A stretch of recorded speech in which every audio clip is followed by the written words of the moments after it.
제가 정은교회에 온 지가 얼마 되지 않은 것 같은데 내일이면 벌써 10개월이나 되었습니다. 얼마 되지 않은 것 같은데 시간이 정말 빨리 가는 것 같습니다. 그 10개월 동안 저에게는 많은 일들이 있었습니다. 그 중에서 가장 기억에 남는 일, 내가 정말 사역을 하고 있구나 라는 생각이 들었던 한 사건이 있었습니다.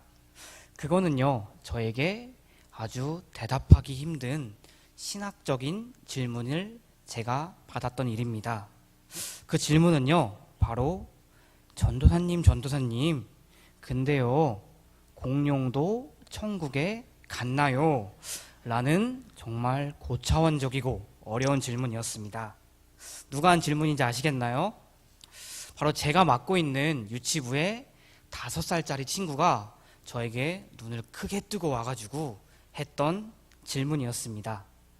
천국에 공룡이 있나요도 아니고 공룡도 천국에 갔나요라는 정말 어려운 질문을 저에게 하는 그 아이에게 어떤 대답을 제가 해줘야 되는지 그 순간 많은 생각을 할 수밖에 없었습니다. 제가 거기다 대고 영혼의 문제부터 구원론까지 꺼내기에는 이 아이가 너무 어린 아이고, 그렇다고 해서 실없는 질문이라고 그냥 넘어가고 무시하기에는 엄마 아빠 다음으로 공룡이 가장 좋다는 그 어린 아이에게 제가 그 아이에게 제 행동과 말이 상처가 될 수도 있는 것이고, 이제 출발선을 지나고 있는, 이제 출발선에 선 그 아이의 길고 긴 신앙의 여정에 저 박요한 전도사라는 존재가 부딪히는 것과 걸리는 것이 될 수도 있었기 때문입니다. 그래서 제가 선택한 대답은요, 일단 그 아이를 번쩍 들어서 2번 비행기를 태워준 후에 옛날에 공룡들은 글쎄 하나님을 안 믿었대. 그럼 어떻게 되는지 알지? 아마 전부 다 지옥에 갔을 거야. 근데 아마 공룡 중에도 하나님을 믿었던 공룡이 있을지도 모르니까 우리 친구가 천국에 가서 한번 알아본 후에 전도사님한테 이야기해줘 라고 대답해 주었습니다.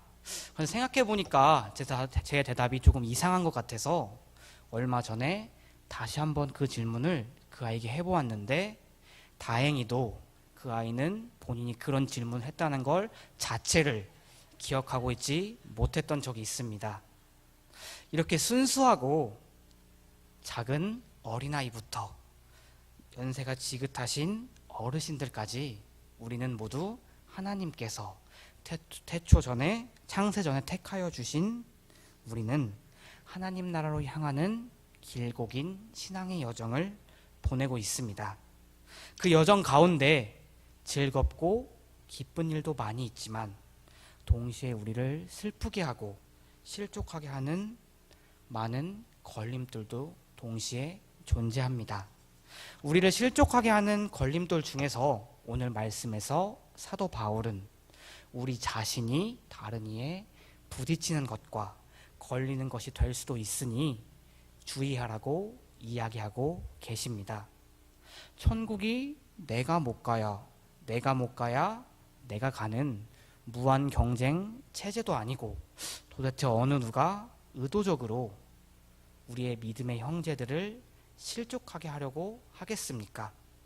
그것은 아마 나의 믿음으로는 아무런 문제가 없는 일이기 때문에 주의하지 않았던 나의 말과 행동, 나의 믿음을 근거로 고집했던 작은 것들이 이제 신앙의 여정을 출발한 믿음이 연약한 형제 자매들의 거칠 것이 되어 그들을 실족하게 하는 걸림돌이 되고 있는 것일 것입니다.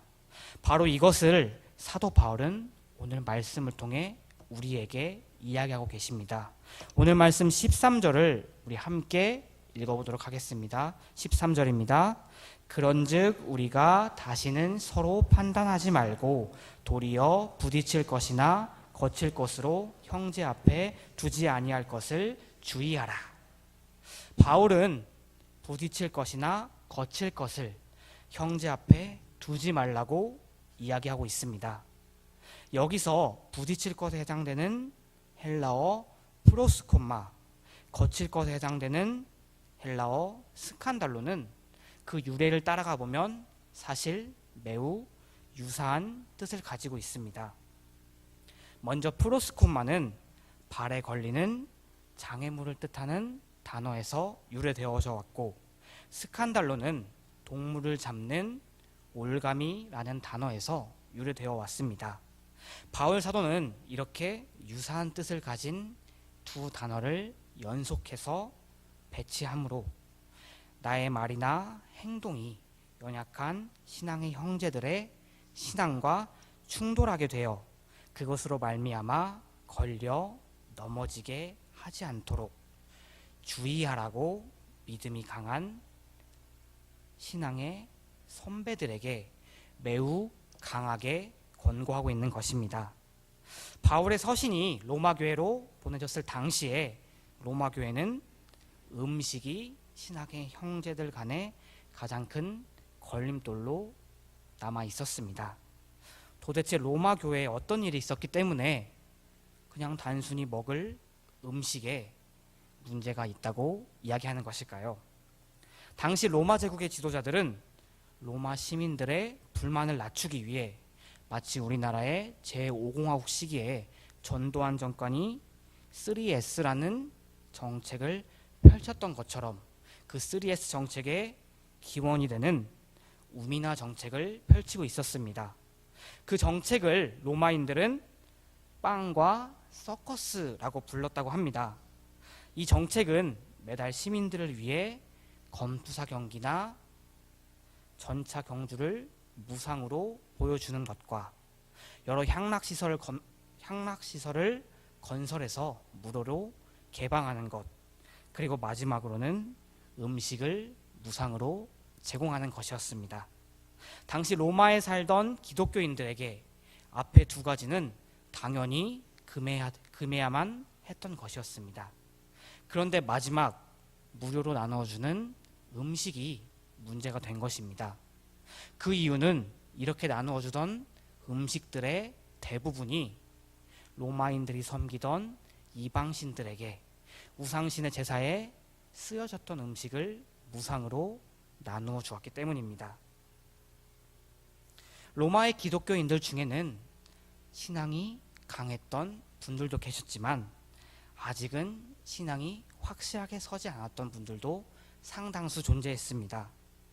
그런 기독교인들에게 믿음이 연약하여 아직은 예수 그리스도 안에서의 자유라는 것을 충분하게 누리지 못하고 있던 믿음이 연약한 형제들에게는 이방신에게 바쳐진 이런 음식을 먹는 다른 기독교인들의 모습이 매우 이상하고 매우 마음에 걸리는 문제였습니다. 그래서 바울 사도는 로마로 보낸 서신에 이 문제에 관해서 이렇게 이야기하고 있습니다. 14절 상반부 말씀입니다. 내가 주 예수 안에서 알고 확신하노니 무엇이든지 스스로 속된 것은 없으되, 우리 성경이 무엇이든지 스스로 속된 것이 없다라고 번역한 이 문장을 원문 그대로의 어투를 살려 번역해보면 이렇습니다. 아무것도 그 자체로는 더러운 것은 없다. 그리고 디모데전서 4장 4절에서는 바울은 이렇게도 이야기합니다. 하나님께서 지으신 모든 것이 선함에 감사함으로 받으면 버릴 것이 없나니. 바울이 생각하기에 어떤 음식도 그 음식 자체로는 더러운 것이 없다. 그런데 바울은 이어서 이렇게 이야기하고 있습니다. 다만 속되게 여기는 그 사람에게는 속되니라.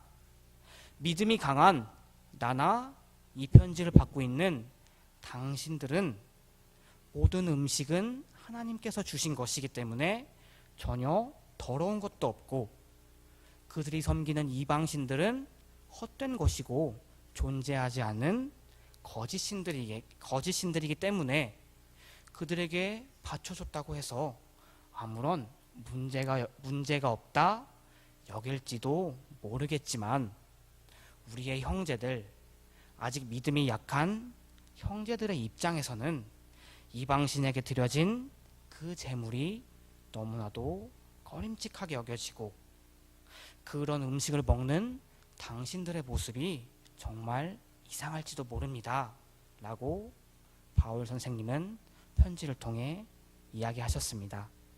그렇게 바울은 편지를 통해 사랑하는 마음으로 이 문제에 대해서 지혜롭게 행동해달라고, 약한 형제들을 배려해달라고 부탁하고 있습니다. 15절 상반부 말씀입니다. 만일 음식으로 말미암아 내 형제가 근심하게 되면 이는 내가 사랑으로 행하지 아니함이라. 예수 그리스도 안에서 우리에게 주어진 믿음으로 말미암아 그 자유를 충분하게 누리는 것은 우리 기독교인들만의 특권입니다. 그것은 잘못된 것이 아니라 선한 일들입니다. 그러나 다른 형제들을 위해 스스로 그 선한 것이라도 제한할 수 있는 것, 그 자유를 제한할 수 있는 것도 참된 기독교인들의 올바른 모습일 것입니다. 왜냐하면 그렇게 하지 않으면 오늘 말씀 15절 하반부와 16절의 말씀처럼 우리의 형제는 우리의 그런 행동 때문에, 그 자유로운 행동 때문에, 나의 신앙에 따른 그 행동으로 말미암아 그만 실족하게 될 것이고, 선한 것은 선한 것으로 받아들여지는 것이 아니라 비방할 것, 나쁜 것으로 받아들여지게 될 것이고 말기 때문입니다. 그래서 바울 사도는 예수 그리스도로 말미암아 하나님 나라의 백성이 된 우리가 조금이라도 신앙의 여정 속에서 앞에 서 있는 여러분들이 어떻게 해야만 올바른 행동을 할 수 있는지, 그 올바른 행동의 예시를 우리에게 소개해 주십니다. 본문 17절 말씀인데요. 이 말씀은 우리 함께 읽도록 하겠습니다. 17절입니다. 하나님의 나라는 먹는 것과 마시는 것이 아니요 오직 성령 안에 있는 의와 평강의 희락이라. 모든 성도들의 목적인 하나님 나라의 성격을 통해서 모든 기독교인들의 특성이 어때야 하는지 이야기해 주십니다. 그것은 먹는 것과 마시는 것 같은 사소한 것을 이러쿵저러쿵 논쟁하지 말라는 것입니다. 제가 이 말씀을 준비하면서 제 친구가 잠깐 생각이 났었습니다. 제 친구 중에는 너무나도 일찍 결혼한 친구가 한 명 있는데요. 이 친구는 벌써 결혼한 지가 5년이나 되었습니다. 제가 이 말씀을 준비하면서 왜 이 친구가 생각이 났냐면요. 저에게 어느 날 이 친구가 전화를 와서 대뜸 이렇게 이야기를 했습니다. 야 요한아, 사랑이 뭔지 알아? 사랑은 져주는 거야 라고 저에게 이야기를 했습니다. 제가 이 말을 들었을 때 얘가 왜 이 말을 하는지 딱 느낌이 왔습니다. 그래서 저는 그 친구에게 왜 싸웠는데? 라고 물어봤습니다. 그러니 뭐 이러쿵저러쿵 이야기를 많이 하던데 결국 싸운 이유는 그 친구가 양말을 뒤집어 놔서 벗어놓지 않아서 그 아내 되는 친구랑 싸웠다고 이러쿵저러쿵 이야기를 하면서, 그래서 자기가 일주일째 아침에 물에 밥 말아 먹고 있다고 사랑은 져주는 거라고 아주 일장연설을 했던 기억이 있습니다. 사랑은 져주는 것. 이 친구가 결혼한 지 5년 만에 깨닫게 된 이 삶의 지혜는 단지 가정생활에만 해당되는 것이 아닙니다. 사랑은 져주는 것이라는 이 이야기는 우리의 신앙의 공동체에 속한 우리 한 사람 한 사람에게도 매우 중요한 이야기입니다. 내 의견, 내 행동이 아무리 더 큰 믿음으로 바탕으로 옳은 행동과 옳은 말이라고 할지라도 그것이 우리의 복음이라는, 우리의 한 분뿐이 안 계시는 예수님에 관한 우리의 신앙이 아니라면, 절대 양보할 수 없는 이런 것들이 아니라면, 서로 화평하여 다 같이 기쁨을 누리는 공동체를 이룩하고 우리 모든 성도가 천국으로 향하여 갈 수 있도록 우리가 져주는 것은 부끄러운 것도 아니고 잘못된 것도 아닐 것입니다. 겨우 그런 것 가지고 제 친구가 양말을 뒤집어 놓지 않은 것 때문에 싸웠던 것처럼 매우 작고 사소한 문제로 인하여 나의 소중한 믿음의 형제가 걸려 넘어지지 않도록 사랑으로 배려하고 사랑으로 져주는 것이야말로 진정한 승리를 누리게 되는 것일 것입니다.